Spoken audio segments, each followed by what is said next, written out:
Olá, que alegria, é um prazer sempre esse momento em que nós estamos aqui para tomar o nosso café juntos, café e fé. O nosso objetivo é a proclamação do Evangelho, a boa notícia, a notícia mais alvissareira desse universo. Aqui tem gente fazendo a cara feia quando eu falei em alvissareira, porque é a coisa alvíceras, é aquilo que você diz de boca cheia com relação a uma coisa boa, não é? Eita, coisa boa é esse evangelho. E a gente sempre traz um amigo, uma pessoa, um irmão para compartilhar da nossa fé em Cristo. E mais uma vez nós trazemos aqui o Márcio Mizubuchi, um cascavelense que mora em Londrina, é um irmão querido que vai trabalhar com a gente aqui hoje nesse Café e Fé. Os links das nossas redes sociais estão aí na sua tela, para que você possa conhecer o nosso material e também participar. A gente gostaria muito que você fosse um parceiro, alguém que estivesse aliado aqui conosco na proclamação. Você pode compartilhar os vídeos para propagar a palavra de Deus, para anunciar o Evangelho. Você também pode cooperar conosco aqui, orando por esse programa, orando para que ele se mantenha, se você acha isso algo importante, e se for o caso de poder nos ajudar na cooperação, contribuindo para que o programa se mantenha. Então pegue aí o seu café e já já nós vamos começar com o nosso aqui. Até já!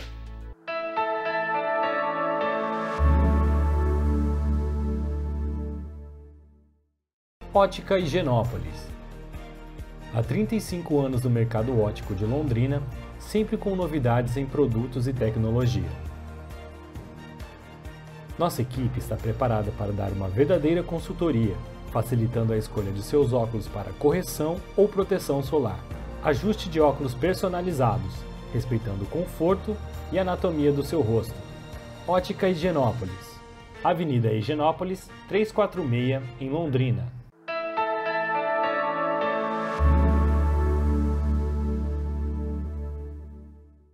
Hoje nós vamos conversar um pouco aqui sobre um salmo, o Salmo 128, que fala de algumas bênçãos de Deus para nós aqui na Terra. Paulo, quando escreveu a carta aos Efésios, ele disse que Deus nos abençoou com toda sorte de bênçãos espirituais nas regiões celestiais em Cristo Jesus. Mas nós temos algumas bênçãos que Ele nos dá, né? Que estão em Cristo e que são para aqui, para nosso tempo. Vamos dar uma olhadinha nesse salmo, Márcio. Eu queria mais uma vez dizer que é um prazer muito grande estar O prazer é meu. O Salmo 128, ele é uma opinião pessoal, é um dos mais lindos que existe, é um dos meus prediletos. Todos nós temos textos da Escritura que a gente tem um apreço maior, e o Salmo 128 é um texto que realmente me enche o coração de alegria. E nós temos aqui a descrição das bênçãos terrenas de Deus, as bênçãos terrenas de Deus para aqueles que lhe pertencem, aqueles que o temem. Eu vou fazer uma leitura, pastor. O que o senhor acha? A gente lê do 1 ao 4 e depois a gente medita nesse salmo. A palavra de Deus diz assim: Bem-aventurado aquele que teme ao Senhor e anda nos seus caminhos. Do trabalho de tuas mãos comerás, feliz serás, e tudo te irá bem. tua esposa, no interior de tua casa, será como a videira frutífera. Teus filhos, como rebentos da oliveira à roda da tua mesa. Eis como será abençoado o homem que teme ao Senhor.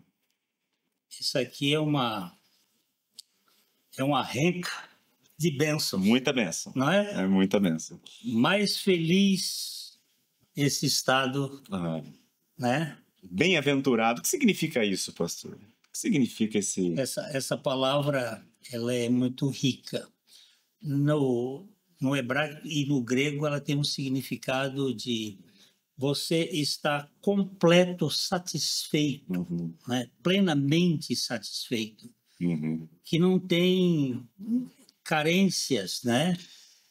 Em outras palavras, a única maneira, se nós pensarmos que a única maneira de uma pessoa estar plenamente satisfeita é em Cristo, nós podemos entender desse salmo aqui que bem-aventurado esse estado de bem-aventurança é uma exclusividade do povo de Deus, não é? E ele diz aqui, bem-aventurado é aquele que teme ao Senhor e anda nos seus caminhos. Evidentemente, pastor, esse temer aqui não é aquele temor de medo, porque a Bíblia diz que no amor, o perfeito amor lança fora todo medo. É um temor reverente, um temor respeitoso, honroso, um temor a este Senhor que é plena justiça, mas ele é pleno amor. É aquele temor por um Deus que, sendo justo, condenou o meu pecado no seu próprio Filho, a fim de que eu pudesse ser feito justo no Filho. Como não temer um Deus como esse? Quando o meu pecado... É uma reverência total. É reverência. É um temor reverente, como o Senhor disse. Então, bem-aventurado é aquele que teme ao Senhor e anda nos seus caminhos. Tem um "e" aqui, né? Não é só temer ao Senhor, mas é andar nos seus caminhos. E isso aqui, pastor, para mim, é um ensino claro do que é o Evangelho. Porque aquele que teme ao Senhor da maneira correta, o temor bíblico, o temor reverente, ele... como uma consequência do seu temor, ele necessariamente irá andar nos seus caminhos. Porque a palavra de Deus, ela deixa muito clara que a salvação não é pelas obras, nunca foi, nunca será. A salvação é mediante a obra de Cristo. Exatamente. Mas a Bíblia é muito clara em dizer que todo aquele que creu nessa obra, ele foi transformado.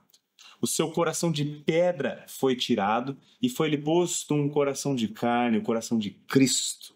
A vida de Cristo passa a habitar em todo aquele que crê, e porque agora ele é participante da natureza divina, ele necessariamente andará nos caminhos do Senhor. A vida cristã não é de paralíticos, Não. é de andantes. Há uma vida de peregrino que anda onde? Nos caminhos do Senhor. Existem caminhos que ao homem parecem direitos, mas ao final dão em morte. Mas os caminhos do Senhor, esse andar aqui é exatamente todo o movimento da fé cristã. Porque nós somos peregrinos nesse mundo. Mas estamos andando, e onde nós andamos é importante. Não é em qualquer lugar. Nós andamos nos caminhos do Senhor e andamos com aqueles que são amados do Senhor, onde eu tenho todo o meu prazer. Exatamente. Não é? E essa felicidade, essa satisfação é para aqueles que estão em Cristo. Em Cristo. Porque só nele nós vamos encontrar verdadeira identidade, verdadeira felicidade, verdadeiro significado existencial. A bem-aventurança está em Cristo. Exatamente. Né? E se você que me acompanha em casa, se você está com a sua Bíblia aberta, se você prestou atenção na leitura do nosso texto, você vai ver que o versículo 1 e o versículo 4, eles dizem mais ou menos a mesma coisa, que o homem que teme ao Senhor é bem-aventurado. Então, nos versos 2 e 3, são os versos que estão entre o 1 e o 4, nós temos uma espécie de um sanduíche. né? Então, ele no 1 e no 4 ele diz que somos bem-aventurados, e no 2 e 3 ele descreve como que essa bem-aventurança se traduz, quais são essas bênçãos de Deus para o homem que o teme. E aí nós podemos olhar, pastor, na sequência em que elas aparecem, o versículo 2, ele diz assim: Trabalho. o trabalho. Do trabalho de tuas mãos comerás, feliz serás e tudo te irá bem. Então, a primeira bênção terrena de Deus para o homem que o teme é o trabalho. O trabalho é uma bênção. O privilégio de ganhar a vida trabalhando honestamente, isso é uma bênção. E veja, pastor, que ele não diz assim: na Mega Sena ganharás. Ele diz: do trabalho de tuas mãos comerás. Comerás. Que contraste com o mundo. A Bíblia está dizendo que o trabalho é uma bênção. Mas o mundo, o que nós vemos por aí, é uma ojeriza ao trabalho. Existe hoje, pastor, uma cultura de idolatria ao final de semana. Você já percebeu? Existe até o termo sextou, né? Uma ávida expectativa pelo final de semana, e a segunda-feira é quase que demonizada. Em inglês tem até uma sigla que eles usam, TGTF.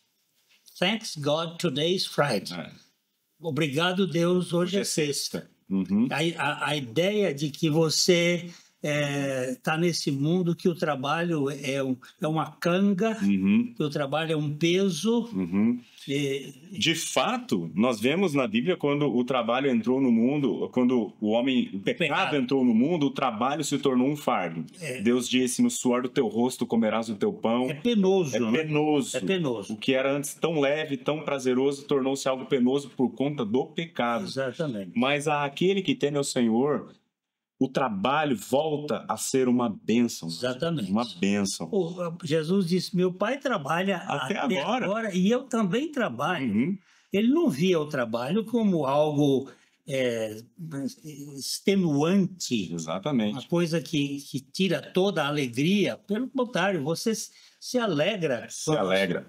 Se você não está se alegrando no seu trabalho, é preciso fazer uma avaliação. O seu trabalho para você é um senhor de escravo, precisa mudar essa posição. E isso só pode ser feito em Cristo Jesus, né?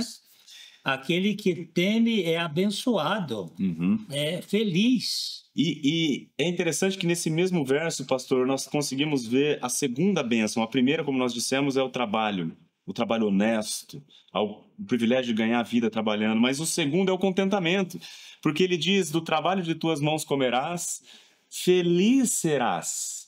Feliz serás. Ele não diz: do trabalho de tuas mãos ficarás milionário. Ele diz: do trabalho de tuas mãos comerás e feliz serás.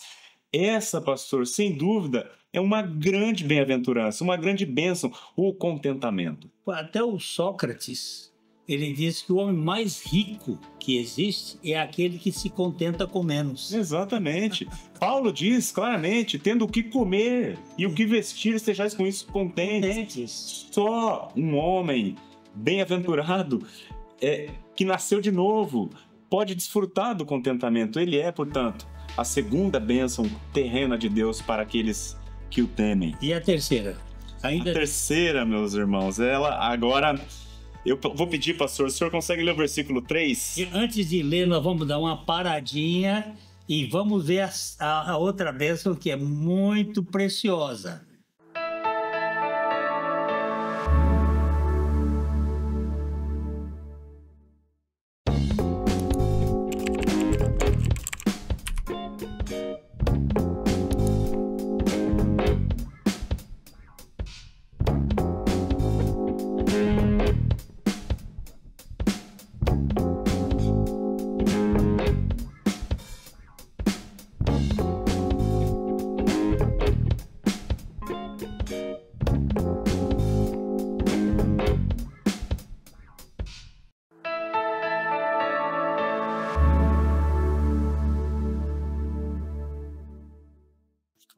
Eu parei ali um pouquinho para a gente ver essa bênção daqui, não é? O versículo 3, ele disse: tua esposa, no interior da tua casa, será como a videira frutífera. Essa é a terceira bênção terrena de Deus para aqueles que o temem.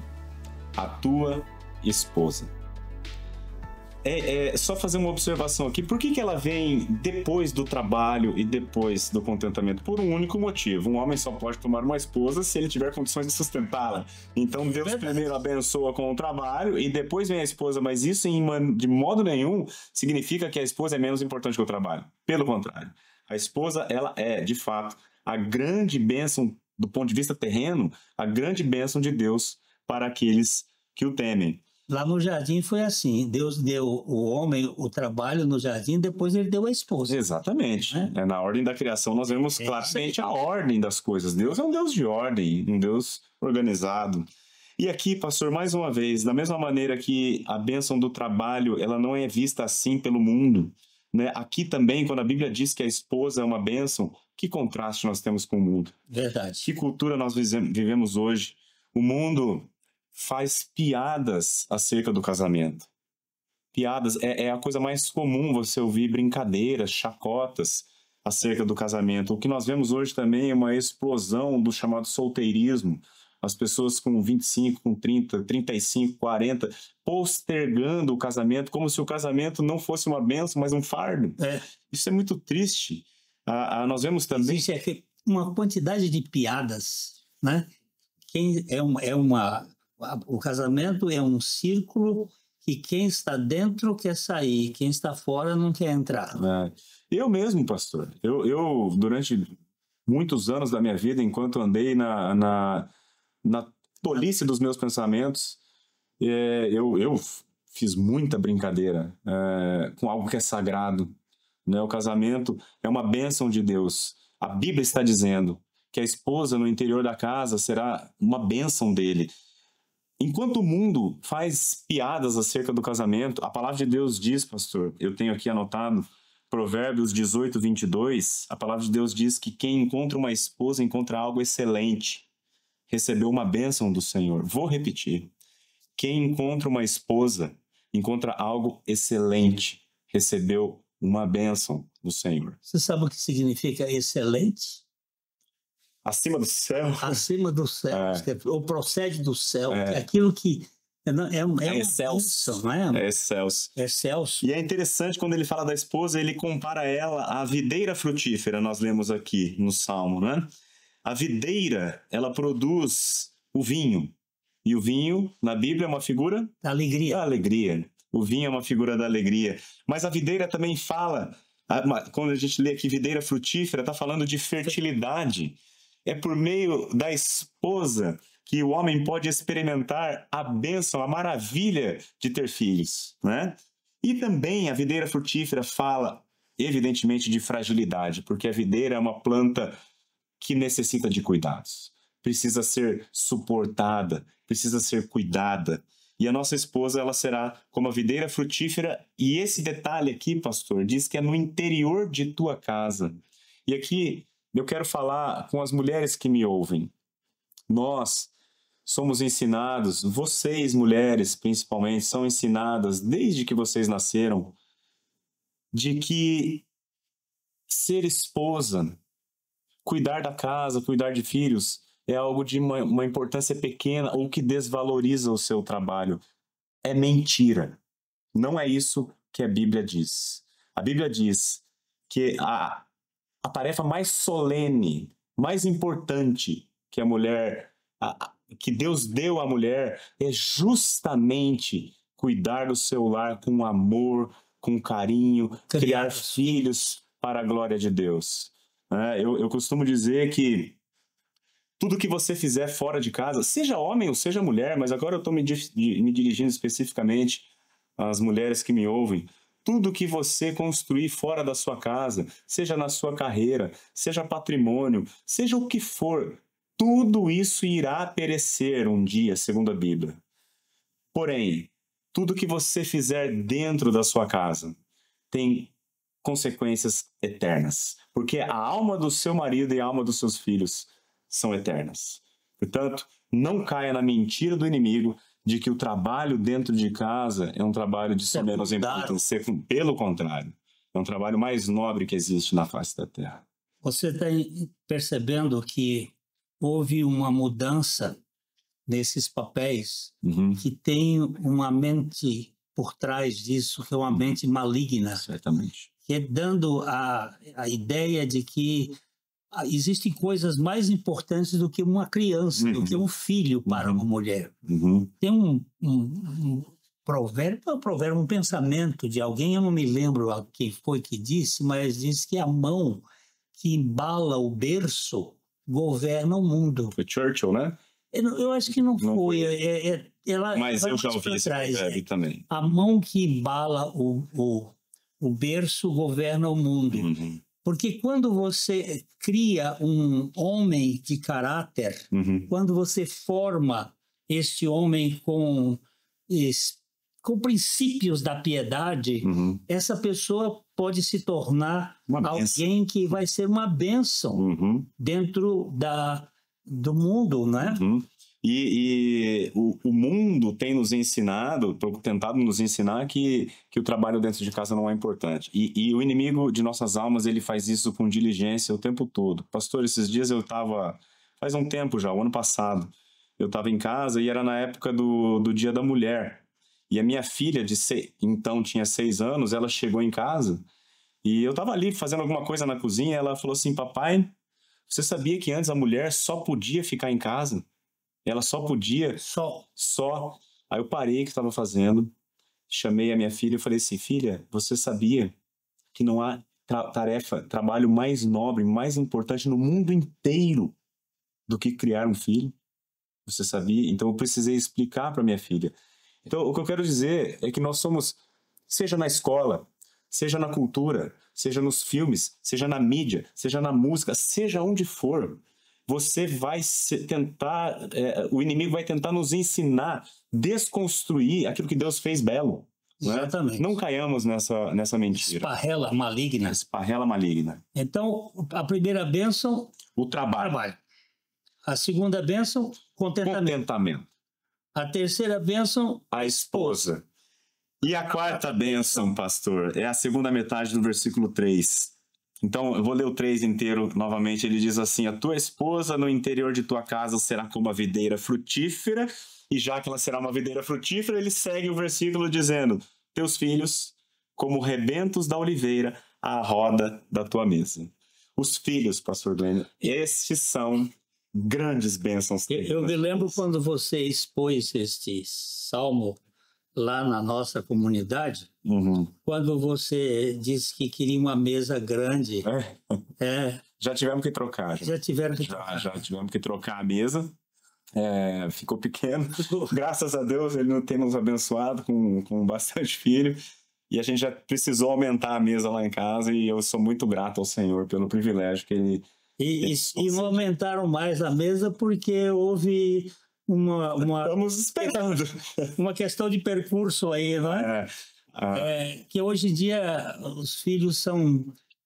A gente pensa em poucos porque não pode dar certas coisas, que quando a criança não precisa de tantos presentes, mas precisa do amor presente dos pais, não é? Exatamente. E esses filhos são uma bênção, né? E assim, pastor, mais uma vez... Aqui eu quero fazer um destaque, o contraste do pensamento cristão, do pensamento bíblico com o pensamento do mundo. Porque enquanto a Bíblia diz que os filhos são essa bênção, o mundo não vê assim, infelizmente. Como o senhor disse, o pensamento do mundo acerca dos filhos é que dá trabalho, é que custa caro, é que atrapalha a minha carreira, é que estraga o meu corpo, e etc, e etc. Mas o que a Bíblia diz acerca dos filhos, no salmo anterior ao nosso, depois você que está com a sua Bíblia aberta, olha no salmo 127. A Bíblia diz que os filhos são herança do Senhor. Herança é algo bom, algo bom. Eu nunca vi alguém recusar uma herança, pastor. Nunca vi. Mas infelizmente nós temos visto, inclusive, tristemente, no seio da igreja, as pessoas recusando receber herança, o que a Bíblia chama de herança. Os filhos, eles são, portanto, uma... bênção maravilhosa do Senhor. E ele diz, eu gosto da figura do salmista, eles são como rebentos da oliveira, né? O rebento da oliveira é aquele primeiro fruto que nasce no pé de oliva, aquele fruto cheio de energia, cheio de promessa. Você olha aquele fruto e você já se enche de expectativas acerca dele. É uma expectativa boa. E eles serão como rebentos da oliveira à roda da tua mesa. A roda da mesa, pastor Lino, que bênção é isso? Você sabe que há um tempo atrás, eu li um artigo que era de uma socióloga inglesa, e que ela dizia que o maior problema da família hoje era o micro-ondas. Eu fiquei... Me chamou a atenção. E ela estava dizendo que esse era um problema sociológico. Porque hoje a criança chega, o adolescente chega, ele vai e esquenta a comida no micro-ondas, não tem o redor da mesa. Ela não tem a terapia familiar, ela não tem a pedagogia familiar, ela não tem esse local que é sagrado de relacionamento.